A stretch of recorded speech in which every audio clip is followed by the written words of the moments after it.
Assalamualaikum warahmatullahi wabarakatuh.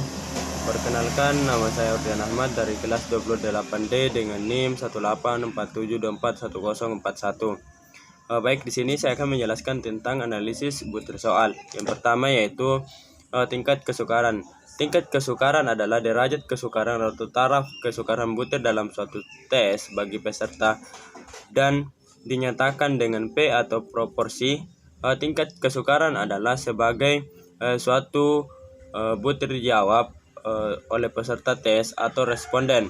Kriteria teks kesukaran disajikan pada tabel 1, yaitu yang pertama rentang yaitu P lebih kecil 0,30 tingkat kesukaran sukar.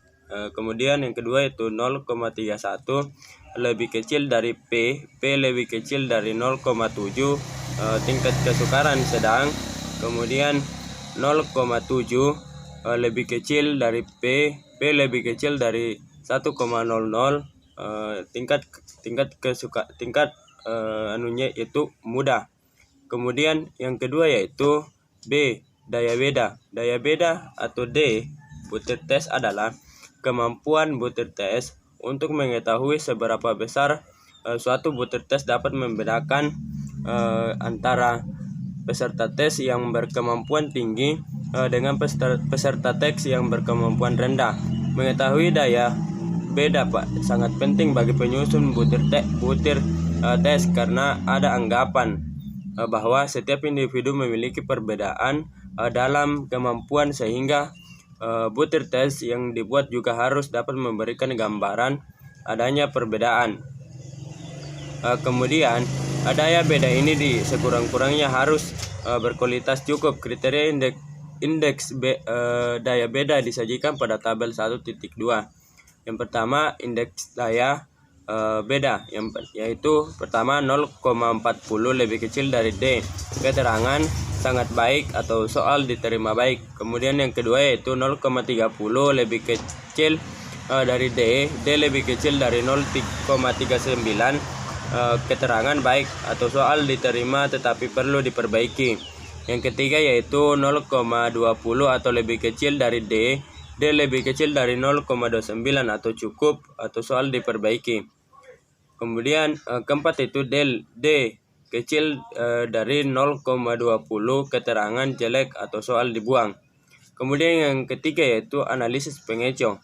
Analisis pengecoh atau distraktor tujuannya adalah mengetahui kemampuan responden yang sebenarnya dengan jalan memberikan pilihan alternatif yang memungkinkan untuk dipilih, terutama bagi responden yang tidak memahami butir tes tersebut. Butir tes yang berbentuk pilihan ganda hanya ada satu pilihan jawaban yang benar dan pilihan jawaban lainnya digunakan untuk pengecoh. Pilihan jawaban yang terbaik sebagai pengecoh adalah pilihan jawaban dalam suatu butir tes memiliki kemiripan atau kesetaraan antara yang satu dengan yang lainnya. Tujuan dilakukannya analisis pengecoh atau distraktor pada tes pilihan ganda adalah mengetahui apakah semua pilihan jawaban telah dipilih oleh peserta tes. Jika terdapat pengecoh yang tidak dipilih oleh peserta didik, maka pengecoh tersebut tidak efektif atau keberadaan pengecoh tidak ada fungsinya. Pilihan jawaban atau pengecoh dapat dikatakan berfungsi apabila yang pertama, pengecoh sekurang-kurangnya dipilih oleh 5% peserta tes, dan 2, pengecoh lebih banyak dipilih oleh kelompok serta peserta didik yang belum memahami materi yang diujikan. Jadi mungkin itu penjelasan yang sempat saya bawakan. Saya akhiri dengan ucapan Assalamualaikum warahmatullahi wabarakatuh.